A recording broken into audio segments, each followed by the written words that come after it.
ముస్లింల పండుగను హిందువులు జరుపుకునే ఏకైక పండుగ పీర్ల పండుగ అలియాస్ మొహర్రం. కులమత భేదాలు లేకుండా అంగరంగ వైభవంగా ఈ పీర్ల పండుగ జరుపుకుంటారు. మా ఊరి పక్కన ఈరోజు పీర్ల పండుగ జరుగుతుంది. చూడండి, అవే పీర్లు. అలా పీర్లను పట్టుకొని నాట్యం చేస్తారు. ప్రతి పీర్కు ప్రత్యేకమైన శక్తి ఉంటుంది మరియు ప్రత్యేకమైన స్టోరీ ఉంటుంది. గుండం తవ్వి నిప్పులు వేసి ఆ నిప్పుల మీద నడుస్తారు. అలా నడిస్తే ఆ పీర్లు కోరిక తీరుస్తాయనే వాళ్ళ నమ్మకం. ఈ పండుగ జరుపుకునే చాలా మందికి ఈ పండుగ ఎందుకు జరుపుకుంటారో తెలియదు. ఎందుకు జరుపుకుంటారో చెప్తాను వినండి.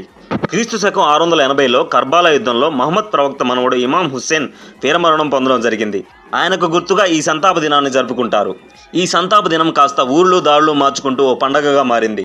అసలు పీర్ అంటే ఏంటో తెలుసా మామ? సాఫీ సాధువులోనే పీర్ అంటారు. హుస్సేన్ వీరమరణాన్ని తెలియజేసిన వాళ్ళనే సాఫీ సాధువులు అంటారు. ఇంతకీ హుస్సేన్ ఎవరు చంపారో, ఎందుకు చంపారో తెలుసు? 1680లో ఇస్లామిక్ సామ్రాజ్యానికి ఎవరు ఖలీఫా కావాలనే గొడవ వచ్చింది. యజీద్ తనను తానుగా ఖలీఫాగా ప్రకటించుకున్నాడు. హుస్సేన్ యజీద్ను ఖలీఫాగా అంగీకరించలేదు.